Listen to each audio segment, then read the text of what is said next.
Amém. Muito bem. Abra sua Bíblia comigo, então. Ou então, o seu celular, na verdade. Segundo Reis 5, 9 e 10. Segundo Reis 5, 9 e 10. Quero ler só 2 versículos. Vamos avançar aqui para o Ministério da Palavra. Vamos ver se a gente consegue terminar bem no horário. Veio, pois, Naamã com os seus cavalos e seus carros e parou à porta da casa de Eliseu. Então Eliseu lhe mandou um mensageiro dizendo: vai, lava-te 7 vezes no Jordão e a tua carne será restaurada e ficarás limpo. Eu vou ler de novo. Segundo Reis 5, 9. Veio, pois, Naamã com os seus cavalos e os seus carros e parou à porta da casa de Eliseu. Então Eliseu lhe mandou um mensageiro dizendo: vai, lava-te 7 vezes no Jordão e a tua carne será restaurada e ficarás limpo. Curva a sua cabeça, eu quero orar por você. Espírito Santo querido, nós estamos diante da tua poderosa palavra. Ó Deus, ela é a lâmpada para os nossos pés, ela é a luz para os nossos caminhos, ela é o maná que desceu do céu, ela é o pão que nos alimenta, ela é a espada do Espírito, ela é o martelo que esmiuça a penha.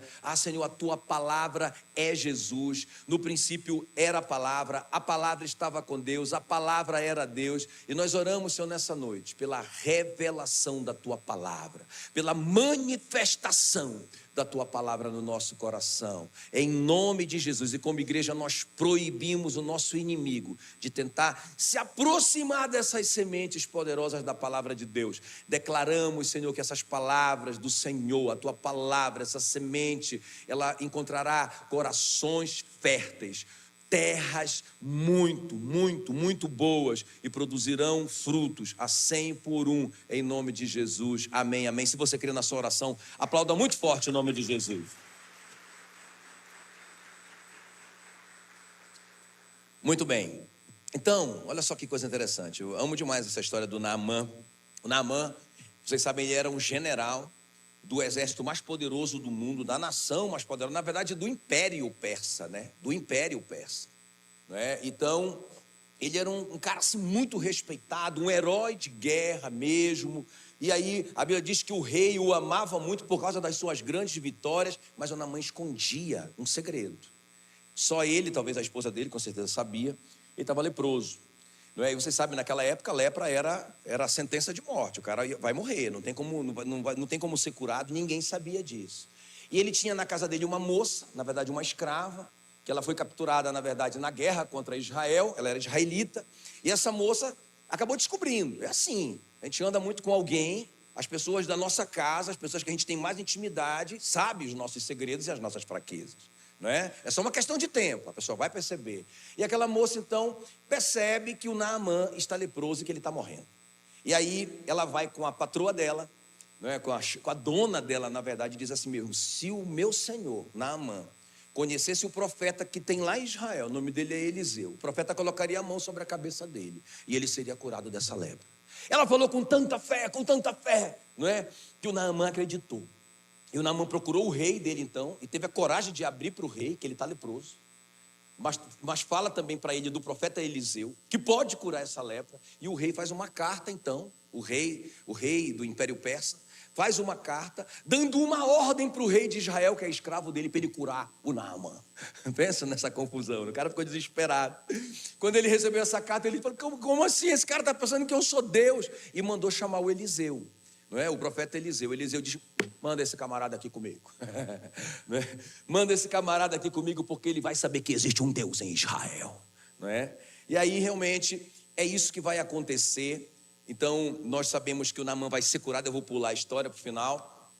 Ele vai ser curado, mas vai ser uma cura tão assim inusitada, tão incrível, né? Que a Bíblia diz que quando ele sai da água, a pele dele está como a pele de uma criança. Não é? Pensa, o cara já saiu de lá, novinho, cabelinho preto, todo sem ruga, aleluia, né? Todo como é que chama? Todo já malhadão. O cara saiu jovem de lá. Foi um negócio assim muito sobrenatural, não é? E aí não somente isso, mas o Naamã vai se converter no final dessa história. Ele vai entregar a vida dele ao Senhor para sempre, né? Agora, o que eu quero conversar com vocês é que a coisa não vai ser assim. né? Na verdade, o Naamã vai entrar no processo de Deus. Inclusive, eu quero que você fale isso assim bem forte. O nosso Deus é um Deus de processo. Irmão, Deus vai fazer um milagre na sua vida e na minha vida. Ele vai fazer. Ele vai nos dar tudo o que nós precisamos. Ele vai suprir cada uma das nossas necessidades em Cristo, está escrito. Só que não é no nosso tempo e não é do nosso modo. A Bíblia diz que para todo o propósito de Deus há tempo e modo. Não é? Deus é um Deus de processo. A Bíblia diz que a vereda do justo é como a luz da aurora, que vai brilhando mais e mais até ser dia perfeito. Então, a nossa trajetória, ou seja, a nossa vereda, a nossa caminhada na vida, não vai ser como um acender de uma lâmpada eletrônica. Ela vai ser como o nascer do sol. Vai ser como ou nascer ou pôr do sol, né? Vai ser assim um processo, vai ser lentamente. Quem está comigo aqui? E assim que foi com o Naamã. Foi um processo. Ele precisou tirar a roupa. Deus queria trabalhar com o orgulho do Naamã. Irmãos, e não era fácil para o Naamã tirar a roupa, ficar nu na frente daqueles homens, mostrar a podridão do corpo dele, não é? Deveria estar muito feio, já muito avançado lá a lepra. Ele precisava mostrar. Se ele mostrasse, os caras iam ficar com nojo dele, iam ficar apavorados, meu irmão, porque se eles tivessem lepra, não tinha como ser curado. Então Naamã, é interessante, Deus podia curar de qualquer jeito, poderia só colocar a mão. Teve leproso na Bíblia que Jesus nem tocou, ele só disse: vão lá e se mostrem ao sacerdote, façam a oferta lá no templo, e no caminhar os caras foram curados. Ele podia curar o Naamã sim, mas o Naamã especificamente, ele queria trabalhar algumas coisas na vida do Naamã. Amém, queridos? E às vezes Deus usa essas coisas que a gente precisa para trabalhar no nosso caráter. E aí foi isso que Deus fez com Naamã. Ele trabalhou no orgulho. Irmãos, eu vou te falar uma coisa. A Bíblia diz em Provérbios 15, 12 que o homem vaidoso, o homem orgulhoso, não gosta que ninguém o corrija. Ele nunca pede conselhos. A Bíblia diz que Deus resiste ao soberbo e dá a sua graça ao humilde. Não é? Então, o que Deus quer trabalhar na vida do Naamã é isso. Então, o que é que eu quero falar com vocês nessa noite? Eu quero falar sobre discipulado profundo. Grita aí, discipulado profundo. Não é? Eu quero falar sobre discipulado profundo, que a gente tem falado essa série sobre o poder do discipulado. A gente falou na semana passada que esse lugar de fazer discípulos é um lugar poderoso. Não é? Porque Jesus disse: ide, fazei discípulos de todas as nações. Ele falou a primeira coisa: e eis que eu estou convosco até a consumação do século. Ou seja, primeira promessa, quando a gente está cuidando de alguém, treinando essa pessoa, trabalhando no caráter dela e preparando essa pessoa para a obra de Deus. Nós falamos de duas asas, que o discipulado tem duas asas. A gente trabalha o caráter, o coração da pessoa, mas a gente trabalha ela pro ministério. Não existe discipulado que só trabalha o caráter da pessoa, a vida da pessoa. A gente é o psicólogo da pessoa. Se precisar de um psicólogo, chama a doutora Késia. Discipulado não é só isso. Discipulado ajuda também essa área, mas ele quer treinar a pessoa para o ministério, a pessoa servir a Deus, trabalhar. Isso que a gente falou. Mas tem essa promessa: eis que estou convosco. Tem outra promessa. Recebereis sobre vós o Espírito Santo e sereis minhas testemunhas. Então, quando a gente está nesse lugar de fazer discípulos, nós recebemos o poder do Espírito Santo. E também tem outra promessa: não foram vocês que me escolheram, mas eu escolhi vocês para que vocês deem frutos. É discipulado. E o vosso fruto permaneça. Não é só ganhar o cara, ele tem que permanecer até o fim, até Jesus voltar. Isso é um fruto permanente. Promessa: para que tudo o que vocês pedirem em oração, em meu nome ao Pai, Ele vos conceda. Poder na oração. Então, a gente está falando sobre isso. Agora, a pergunta é essa. Beleza, entendi que é poderoso esse lugar. Entendi que fazer discípulo das nações é um lugar de poder. É onde Jesus se manifesta. É onde o poder do Espírito Santo é derramado. Onde a minha oração fica poderosa. Entendi, eu quero fazer isso. Como fazer? Como é que é um discipulado de verdade? Um discipulado profundo. Então, essa história do Naamã, ela me ensina isso. Rapaz, eu quero trabalhar isso com os meus discípulos. Eu quero ser discípulo do pastor Sabá nesse nível, no discipulado profundo, e quero discipular os meus discípulos nesse nível, discipulado profundo. Aleluia. Quem está comigo aqui? Amém, queridos? Então vamos lá, vamos aprender então. Estão prontos? Quem está pronto aí? Vamos aprender então, esse relacionamento do Eliseu com o Naamã vai nos ensinar sobre discipulado profundo. Então vamos ver, a primeira coisa aqui no discipulado profundo, grita aí comigo, discipulado profundo. É o nosso tema. Então a primeira coisa aqui, nesse discipulado profundo entre o Eliseu e o Naamã, e tem que acontecer com a gente também, o discipulado tem que treinar isso, ele tem que ensinar isso. Grita aí, dependência de Deus. Primeira coisa, irmãos. Primeira coisa que o discipulado tem que trabalhar na vida de uma pessoa é fazer com que ela entenda que ela depende só de Deus. Eleve meus olhos para os montes. De onde virá o meu socorro? O meu socorro vem somente do Senhor. Vem somente do Senhor. Vem somente do Senhor, o Criador dos céus e da terra. Não é um homem que vai resolver meu problema, não é um sistema que vai resolver meu problema, não é nada disso. É o Senhor. Amém, querido? A minha ruína, a tua ruína, ó Israel, vem somente de ti. O teu socorro só de mim. É só o Senhor, não é? Então, primeira coisa é isso. Quer ver? Vamos ver com o Naamã aqui. Dependência de Deus. Olha o que diz o versículo 5. Olha o que o rei, então, da Pérsia fala para o Naamã. Depois que ele descobriu, então, que o Naamã está leproso e que tem um cara lá em Israel que é poderoso, chamado profeta Eliseu. Então ele fala assim, vá falar com o rei de Israel, entregue esta carta a ele. Então Naamã saiu levando 350 quilos de prata e uns 70 quilos de ouro. Os meninos fizeram a conta hoje de manhã, né? 700 e tantos reais o grama do ouro. E aí 1 quilo de ouro é mais ou menos 75 mil, né? E tudo, 70 quilos de ouro ficou em 54 bilhões. Eram bilhões, 74, milhões, né? 54 milhões. 54 milhões. Rapaz, é um dinheirinho mais ou menos, não, Antônio? Acho que dava para a gente começar a fazer a obra lá, não? 54 milhões. Agora, veja bem, então é isso que o Naamã está carregando na mala dele. Muito ouro, muita prata, 10 mudas de roupas finas. Ele veio pois Naamã com os seus cavalos e os seus carros e parou à porta da casa de Eliseu. Pensa bem, não é? E aí o cara chega lá, irmão, ele está confiando em Deus. Ele não quer nem saber de Deus, na verdade. O que ele tem é uma carta do homem mais poderoso do mundo, que mandou ele ser curado. Ele tem muita grana para pagar a cura dele, não é? E ele ouviu falar que esse tal de profeta Eliseu é um curandeiro poderoso, que vai curar ele. Então, no tempo dele, ele vai chegar lá, o cara vai colocar a mão na cabeça dele, a profetisa já disse isso, e ele vai sair de lá curado e está resolvido o problema. Quer dizer, essa era a agenda dele, né, irmão? Mas Deus tinha uma agenda totalmente diferente. Às vezes a gente é assim, né? A gente tem a nossa agenda, nosso tempo, nossa hora. Aí Deus coloca a gente na agenda dele, né? A Bíblia diz: maldito o homem que confia no homem, faz da carne mortal o seu braço e aparta o seu coração do Senhor. Então, primeira coisa que o Naamã vai aprender nesse discipulado profundo: olha, não adianta você depender de homem, confiar em homem, confiar na sua grana,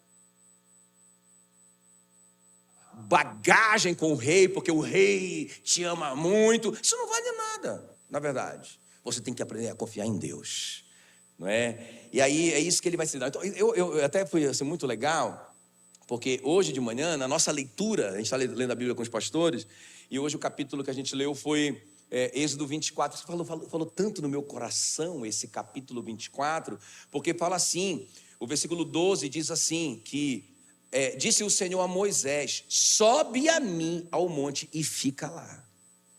E aí, dar-te-ei tábuas de pedra e a lei e os mandamentos que escrevi para os ensinares. Percebe aqui 3 coisas. Então Deus fala assim: olha, Moisés, eu vou te dar uma revelação poderosa. Vou falar com você sobre as leis que vão ajudar o povo, não é? A se conduzir, a se comportar e tal, a me agradar. Então eu vou te dar essa revelação para você ensinar para o povo. Mas antes de qualquer coisa, sobe no monte comigo, fica comigo. Quem está me entendendo? Então, irmão, a primeira coisa é esse tempo com Deus. não é? É a gente estar com Deus, é a nossa vida de oração, é o nosso relacionamento com a palavra de Deus. A Bíblia diz: conhecer e prosseguir em conhecer o Senhor. Entende? Esse relacionamento, Deus está chamando a gente para um relacionamento. Quando Jesus desceu do monte, depois que ele orou ele orou uma noite inteira lá, uma noite inteira, ele desceu ali, e a Bíblia diz que ele escolheu 12 para estarem com ele. Em primeiro lugar, relacionamento. É para pregar o evangelho e expulsar demônios. O trabalho vem depois. Não é? Primeiro é estar com Deus. Eu digo sempre assim que antes do ide, fazei discípulos das nações, Mateus 28, tem um tal de capítulo 13 que diz: vinde a mim, os cansados e sobrecarregados, que eu vos aliviarei. Então, antes de ir, nós temos que vir a Cristo. Então, a primeira coisa, irmãos, que um discipulado profundo tem que ensinar é o seguinte: o camarada lê a Bíblia. O camarada tem um relacionamento responsável com a palavra de Deus. O teu discípulo está pegando no teu pé, igual o teu pastor, com respeito à sua Bíblia, com respeito ao seu tempo, como que você, não como que você cuida do seu tempo. A Bíblia diz: ele morrerá pela falta de disciplina. Quer dizer, o cara acorda, irmão, não tem disciplina, não tem horário para nada, ele enche a vida dele com um monte de coisa que não edifica nada a vida dele. A Bíblia diz: transformai-vos pela renovação da vossa mente. É uma ação que tem que ser minha. Essa transformação não vai cair do céu na minha cabeça, na minha mente. É uma coisa que eu tenho que fazer. Transformai-vos, não é? Eu tenho que ser proativo, ler a minha Bíblia, e meditar na palavra, em orar sobre isso. Isso é relacionamento com Deus. Teu discipulado te desafia, coloca a tarefa, te cobra. O que foi que você leu hoje? O que Deus falou com você hoje? Ah, irmão, meu sonho é começar a ouvir essas conversas, não é? O que Deus falou com você hoje? Assim que o pastor Genildo fazia comigo, não é? Às vezes ele perguntava: leu a Bíblia? Li, e eu li mesmo. Eu era disciplinado, eu lia todo dia.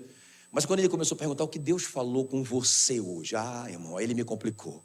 Eu disse: nada, como assim? Como assim? Eu falei: nada, eu li a minha Bíblia, mas Deus não falou comigo. Ele falou: não, peraí, vamos lá, vamos fazer esse negócio direito. Irmão, todo dia eu tiro esse tempo para ficar com Deus, né?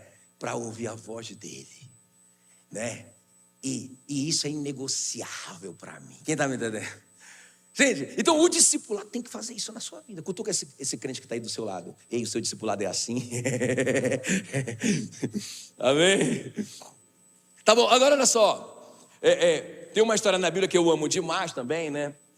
Ainda nesse ponto aqui sobre o discipulado tem que levar a gente para uma... Eu acho que o pessoal está se cobrindo do frio, Quem está com frio aí? Quem está com frio? Algumas pessoas, né? Pode diminuir, né? Tá 0 grau, né? Coloca 1.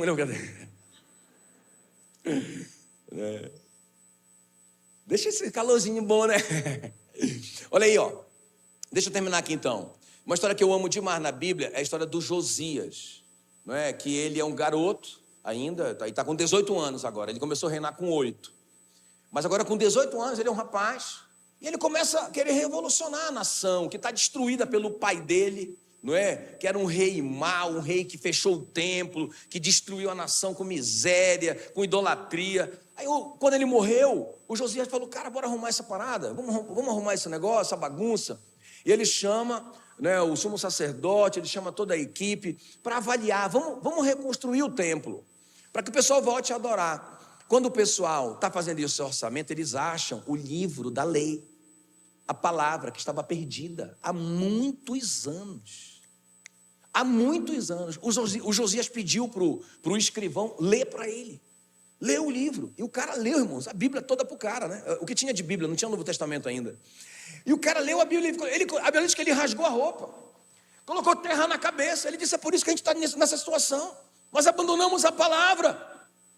E aí ele manda essas pessoas consultarem a profetisa Hulda, não é? A respeito desse livro que eles acharam. Eu acho linda a resposta da Hulda para o Josias. É 2 Reis 22, 18 na mensagem. Quer ver? Vamos ler comigo aí? Coloca aí na mensagem.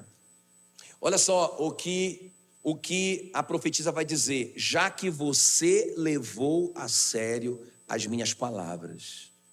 Aleluia.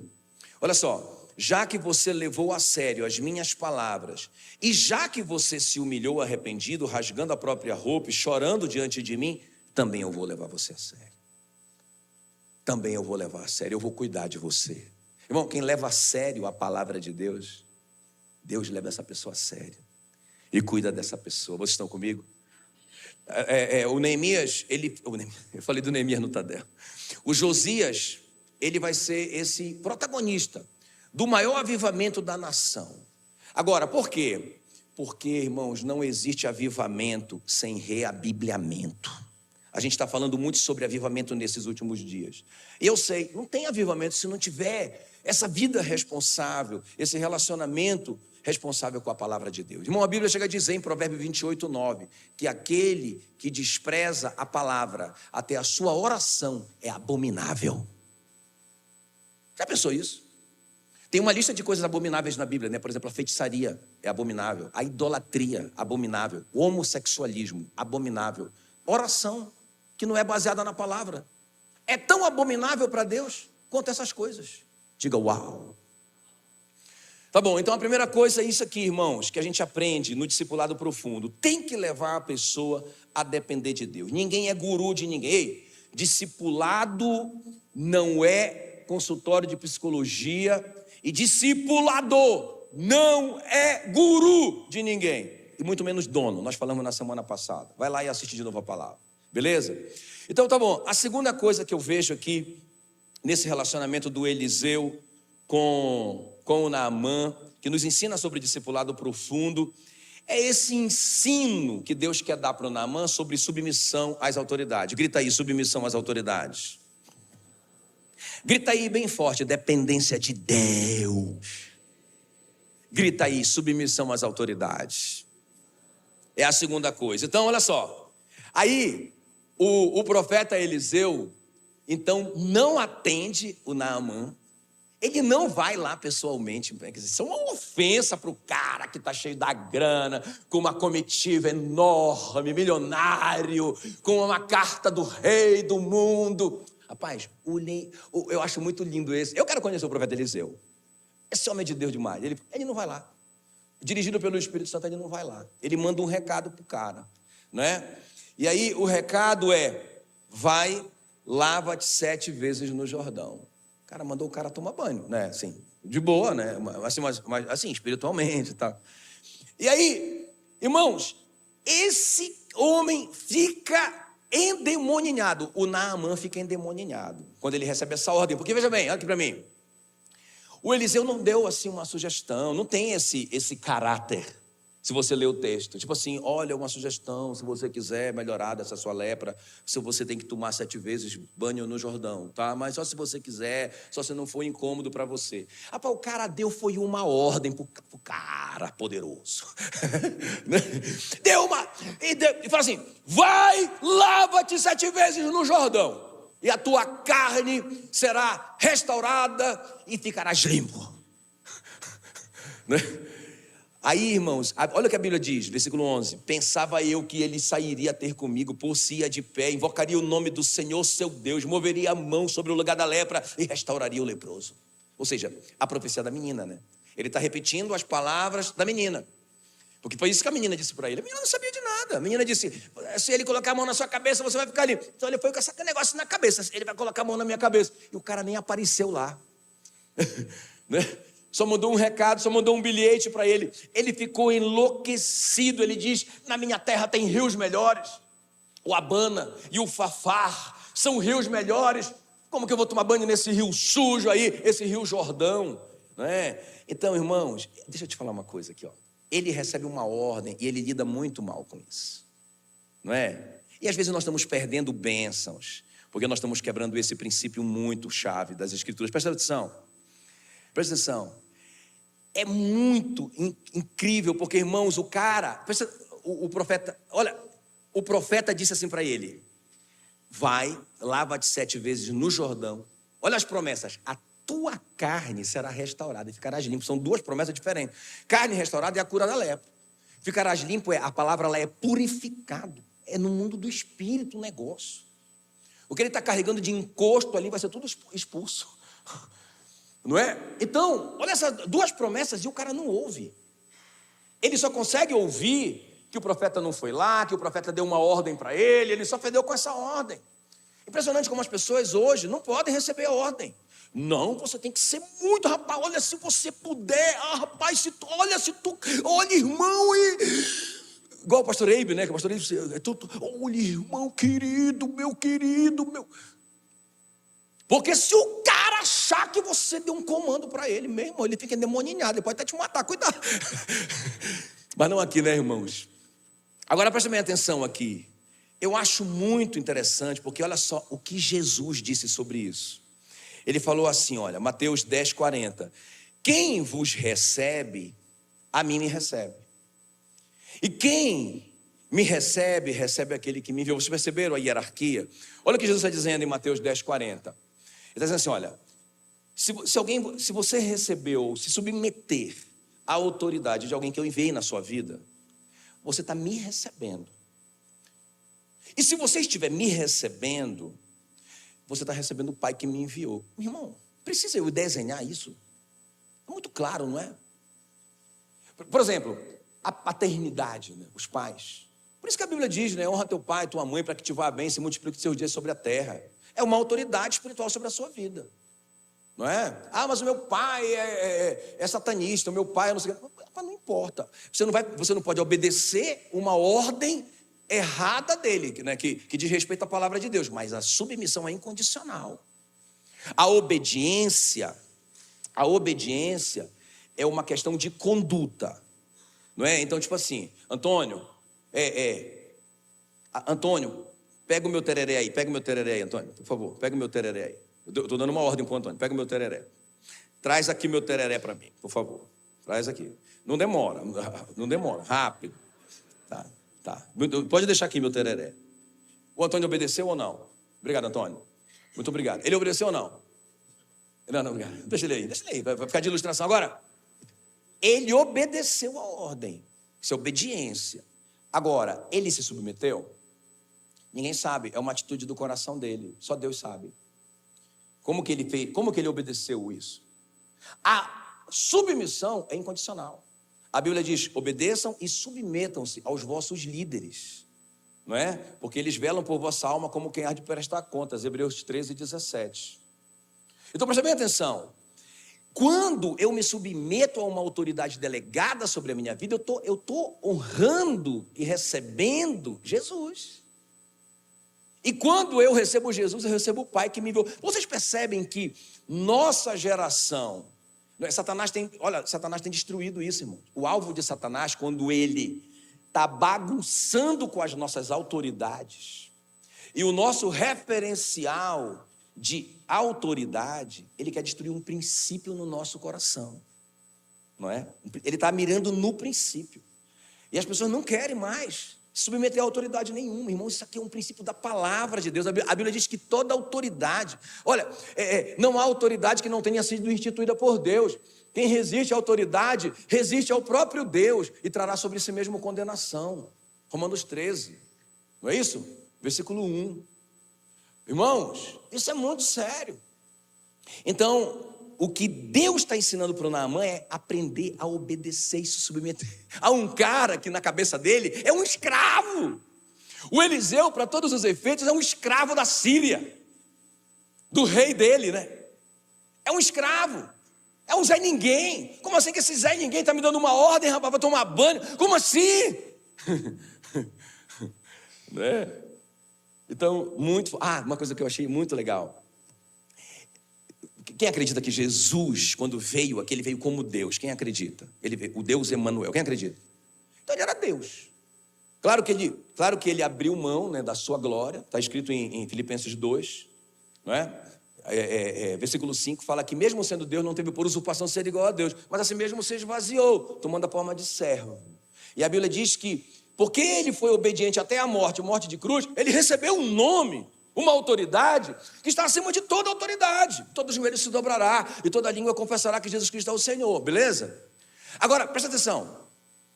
A Bíblia diz, eu quero ler isso aqui para vocês. Marcos 6:5. Eu não sei se eu coloquei lá porque eu vi isso hoje. Kézia, não está, né? Mas olha só aqui, presta atenção aqui. É fácil esse versículo, você já conhece ele de cor e salteado.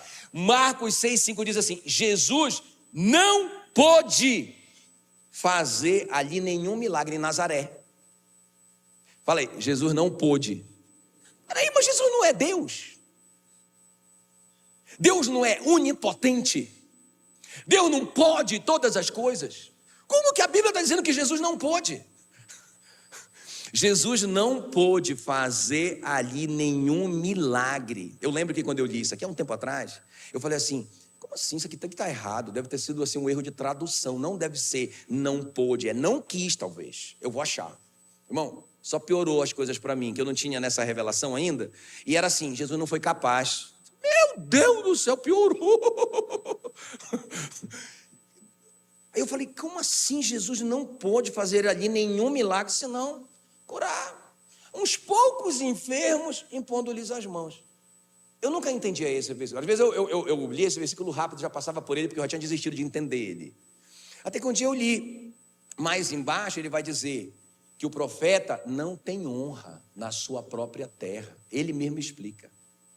Por que Jesus não pôde fazer milagres em Nazaré? Porque ali não tinha submissão à autoridade, não tinha honra, ele não era reconhecido. Irmãos, aonde não tem honra e submissão para o fluxo do milagre. Você está percebendo que Satanás está roubando, às vezes, a gente está quebrando esse princípio, desonrando pais, desonrando autoridades, não é? Eu não vou fazer uma lista de autoridades, você sabe. E aí, não estamos obedecendo, nem nos submetendo, e nós estamos perdendo a bênção. Quem está comigo aqui? O Naamã, quase que ele perde a bênção. Se não fosse um camarada lá chegar com ele e falar assim, a Bíblia fala que é um servo, talvez o escravo dele, nem era um soldado. O cara chegou lá todo se tremendo, assim, né? Porque, com medo de perder a cabeça. Meu Senhor, você tenha misericórdia de mim, eu posso falar só uma coisinha? Não, fala rápido, rapaz. Se o profeta tivesse pedido uma coisa muito difícil para o Senhor ser curado da sua lepra, que o Senhor está morrendo, né? O Senhor vai morrer.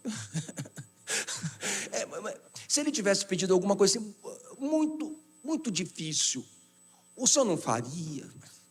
Aí ele, faria. Pois é, ele só te mandou tomar banho. Por que o Senhor não obedece? Quem está comigo aqui? Né? Cara, a irmã olha para o cara e diz, rapaz, eu vou tomar banho, não é?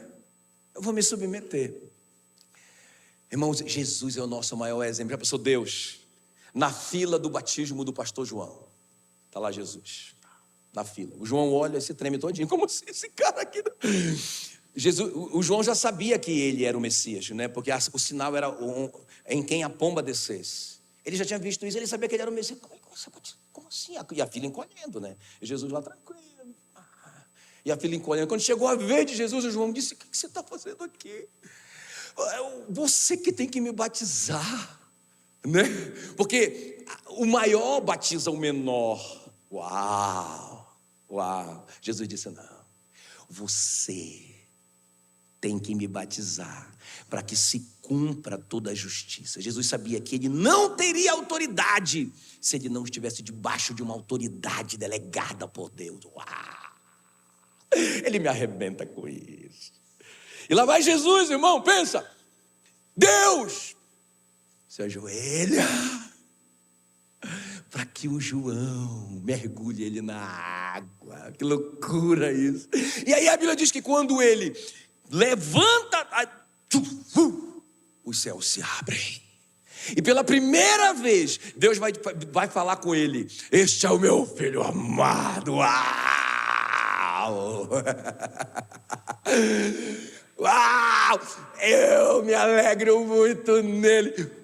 Uau! O céu se abre, o Espírito Santo desce como fogo ali, e dali ele é levado para o deserto, para o confronto com Satanás, onde ele é tentado em todas as coisas, sem pecado. Por que isso não aconteceu antes? Por que Jesus não foi para esse combate com Satanás antes? Porque, irmãos, só tem autoridade quem está debaixo de autoridade. Vocês estão comigo?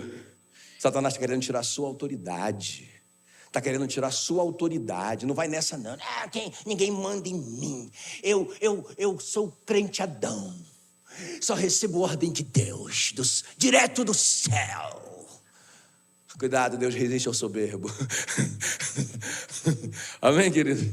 Vamos avançar para a gente terminar. Então, duas coisas no discipulado profundo. O que tem que ter? Dependência de Deus. Você tem que ensinar isso para o seu discípulo. Claro que você, para fazer isso, você tem que ter autoridade para fazer isso. Como é que eu vou mandar o cara ler a Bíblia se eu não leio? Né? Como é que eu vou mandar o cara ter tempo com Deus se eu não tenho? Então, a primeira coisa. E a segunda coisa, qual que é? Submissão às autoridades. Dá uma olhada como é que é o relacionamento dele com os pais. Não é? A despeito da idade. Se ele honra os pais dele a respeito da idade, irmãos. A respeito da idade. A despeito da idade. Se ele honra os seus chefes. Não é? Se ele é um exemplo cristão lá, de submissão à autoridade. Quem está comigo aqui? E vamos terminar. Aleluia. Grita aí, o coração livre de amargura. Grita mais forte. Um coração livre de amargura. Eu acho muito lindo isso, porque veja bem, irmão, tem que ter isso no discipulado. Fica ligado. Assim como vida com Deus é essência da vida cristã, assim como submissão à autoridade é outra essência, outra coluna da vida cristã. Irmãos, coração livre de amargura é outra coluna. Você não pode caminhar na terra amargurado. A palavra amargura, não é? Essa palavra mágoa, a origem da palavra é má-água. É o veneno. É uma água envenenada que você toma esperando que o seu inimigo morra. Quem está morrendo é você. Então, coração livre de amargura. Olha o que diz o versículo 10. O profeta diz para ele: a tua carne será restaurada e ficarás limpo. Naamã, porém, se indignou e se foi. Imagina você receber uma promessa dessa. Você é leproso, está morrendo. Aí você recebe uma promessa: a tua carne será restaurada, você ficará limpo. E o cara está tão magoado com o profeta que não foi lá recebê-lo. Presta atenção. Que ele não consegue ouvir a palavra de bênção. E ele foca na mágoa dele. Eu vou embora, eu fui insultado nesse lugar. Desse jeito, quer ir embora. Não é ali que o servo dele pega, ele fala: não faça isso, não perca essa oportunidade. Não é? O cara vai perder a bênção por causa da mágoa. Agora, irmão, presta bem atenção. Eu quero terminar com isso, muito importante. A Bíblia diz: aquele que diz está na luz. Tem alguém na luz aqui? Na luz de Jesus? Aquele que diz está na luz e odeia o seu irmão, até agora está em trevas. Uau! Isso aqui não é assim, ó. O cara está no inferno. Não é isso. Trevas aqui é a jurisdição de Satanás. Ele é o príncipe das trevas. Ele manda nas trevas. A palavra trevas, né? Eu já te falei, escotos quer dizer ignorância. Diferente de sofia, é o contrário de sabedoria. Então, se você está na ignorância, se você está quebrando o princípio, se você odeia o seu irmão, porque a Bíblia diz que perdoai-vos uns aos outros, como Deus em Cristo perdoou você. Irmão, a gente está endividado. Você está entendendo ou não? A gente está endividado, não tem como a gente não perdoar. Depois que Deus nos perdoou em Cristo, já era, tem que perdoar. Se a gente foi perdoado de um pecado tão grande, como é que a gente não vai perdoar o nosso irmão? Agora, aquele que diz está na luz e odeia o seu irmão, até agora está em trevas. Está em trevas, muito forte. Então, olha só, presta atenção.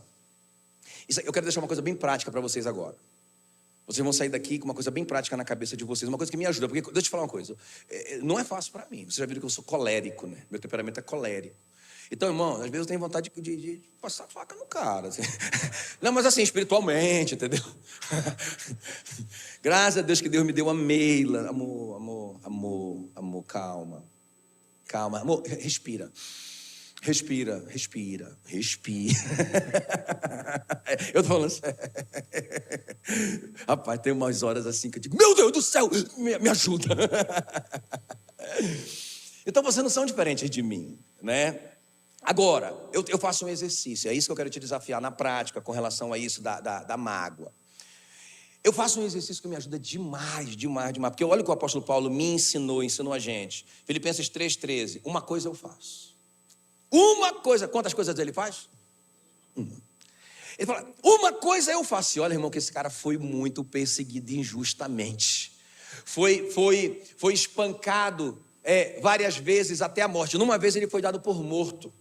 Por um crime que ele nunca cometeu. Ele estava pregando o evangelho. Foi preso, né? Ele e o Silas ali, naufrágios, tanta coisa injusta. Inclusive ele foi morto, foi decapitado, né? A história da igreja fala que ele foi... Rapaz, esse cara foi muito perseguido, esse Paulo. Mas uma coisa eu faço. Uma coisa eu faço. Esquecendo-me das coisas que para trás ficam e avançando para as que estão diante de mim. Uau! Irmão, deixa eu falar uma coisa. Só prossegue quem esquece. Anota aí no seu coração. Eu vou ler de novo. Esquecendo-me das coisas que para trás ficam. Avançando, né? Que a outra tradução fala prossigo. Avançando. Quem quer avançar aqui? Então esquece. Vocês estão comigo? E aí outro cara assim que é muito referencial para mim, um cara que eu sou apaixonado na Bíblia, né? Que é o José. O José, eu quero conhecer o José, irmãos. Não é? Eu quero muito conhecer. Se puder ter discipulador no céu. O José seria um bom nome, assim, cara. Eu sou fã desse cara. Mas o José, ele é muito lindo, né? Porque tudo que ele passa com os irmãos, pensa, irmãos, os caras planejando a morte dele lá em cima. Ele no poço e os caras lá em cima, os irmãos que deveriam protegê-lo. Como é que a gente faz? A gente mata, a gente dá uma facada, a gente enforca. E o cara ouvindo toda a conversa, irmão. Pensa a dor desse, ele chorando lá embaixo. Aí o Judá, né? Judá tem a ideia, não, bora vender, porque a gente ainda ganha uma grana com o miserável. Se a gente matar, a gente não vai ganhar nada. Pensa. E pega o rapaz, vende como escravo. Pensa, irmão, eu fico imaginando aquela cena. É difícil eu ler essa cena sem chorar, né? De me emocionar. Ele esperneando lá, gritando pelos irmãos: Judá, Judá, Judá, por favor, Judá. E os caras batendo nele, né? Que já compraram ele, agora ele já é uma propriedade dos caras. Cala a boca, pai! Socorro! Papai! Lá vai ele embora. Foi assim, foi pior. Irmão, ele chega no Egito, esse cara vai comer o pão que o diabo amassou como escravo, não é? Vai ser uma escravidão que vai durar ao todo aproximadamente 13 anos. Injustiçado, ele foi condenado por um crime que ele não cometeu, não é? Ele foi condenado de tentar abusar da esposa do patrão dele. O cara foi preso, ficou anos na prisão. Rapaz, esse cara sofreu injustiça. Ninguém aqui sofreu injustiça como esse cara sofreu. Agora presta atenção. Depois que passa tudo isso, depois que ele sai da prisão, revela o sonho do rei, fica famoso no Egito, fica milionário, casa, não é? Casa com uma mulher rica, poderosa, não é? Aí, o que vai acontecer? A Bíblia diz, não é? Que o primeiro filho que ele tem com essa mulher, que é filha de um sacerdote egípcio, o primeiro filho dele ele vai chamar de Manassés. E ele mesmo explica: pois disse, Deus me fez esquecer de todos os meus trabalhos, da escravidão e de toda a casa de meu pai. Ele colocou o nome do filho, de Deus me fez esquecer. Aí, esse é o primogênito. E o segundo filho, Gênesis 41, 51, agora o 52. E ao segundo filho, ele chamou Efraim, pois disse, Deus me fez prosperar na terra da minha aflição. Irmão, só prospera quem esquece. Estão comigo? Só avança quem esquece. Foi o Paulo que disse. Só prospera quem esquece. Então faz esse exercício, né? Então, em vez de você ficar lá, olha você pensando no que fizeram com você.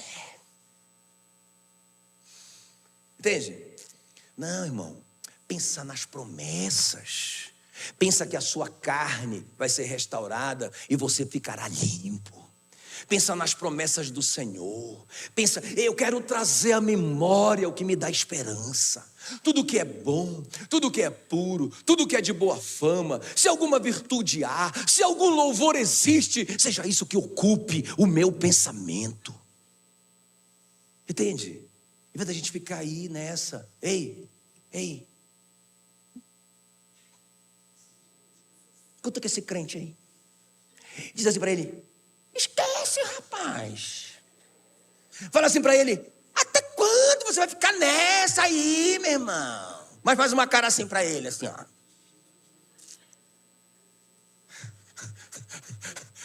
Quem está comigo aqui? Não é?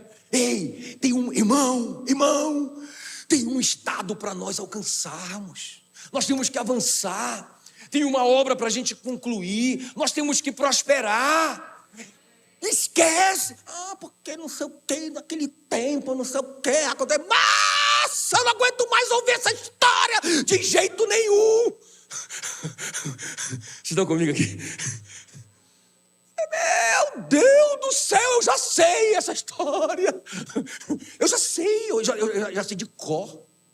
E eu não quero mais nem saber dela. Eu quero avançar. E vocês? Eu quero prosperar. Amém, querido? Aleluia. Como que termina essa história? 2 Reis 5,14. Então desceu, mergulhou no Jordão 7 vezes, conforme a palavra do homem de Deus, e a sua carne se tornou como a carne de uma criança e ficou limpo. Voltou ao homem de Deus, ele e toda a sua comitiva, veio, pôs-se diante dele e disse: eis que agora reconheço que em toda a terra não há Deus, senão em Israel. Aleluia. O cara, ele chega a explicar para o profeta, ele fala: profeta, eu tenho uma coisa, eu vou voltar para casa, e eu tenho que levar o meu rei, e o meu rei adora um tal de rei de Deus Rimon, e ele é muito idoso, e ele tem muita dificuldade de se prostrar, então eu preciso me prostrar para ajudá-lo, mas eu não me prostro mais diante de nenhum outro Deus, senão diante do Deus de Israel. Eu estou aleluiado, profeta. O profeta diz: vai em paz, o Senhor conhece o seu coração, está tudo certo. Glória a Deus. Ele diz: eu posso levar um pouco de terra de Israel para eu fazer as minhas adorações nessa terra. Pode levar. Aleluia. Isso é um discipulado profundo, irmão, que transforma a vida de um homem de dentro para fora, não só externamente, não só a lepra, mas trabalhou o caráter dele, trabalhou a humildade dele, trabalhou o relacionamento dele com Deus, trabalhou a dependência dele de Deus. Uau! Trabalhou a submissão dele às autoridades delegadas. Uau! Meu Deus do céu. Vocês estão me entendendo? Isso é um discipulado profundo. Fique em pé no seu lugar. Eu quero orar por você. Pode vir o ministério de louvor aqui. Aleluia. Glória a Deus. Vamos terminar bem 7h30, graças a Deus. Coloca a mão no seu coração. Pastor, eu estou começando a entender. Discipulado não é uma ideia da Igreja da Paz, irmãos. Discipulado é uma ordem de Cristo. Ele disse: ide, é imperativo. Fazei, imperativo. É ordem. Entende? Mas esse lugar é poderoso. Esse lugar é poderoso. Se você se deixar trabalhar no discipulado, você vai crescer muito, você vai romper muito. Eu já fiquei feliz que na semana passada algumas pessoas procuraram a gente: olha, eu quero ser discipulado. Outras pessoas falaram: eu quero cuidar de alguém. Uau, estou feliz. Então, se você é uma pessoa dessas hoje, procura a gente, procura os pastores, procura o pastor Antônio Fran, procura Eriel Itai, procura Alan e Pri, procura a gente. Amém? Coloca a mão no seu coração, quero orar por você. Vamos adorar o Senhor. Vamos adorar o Senhor, aleluia.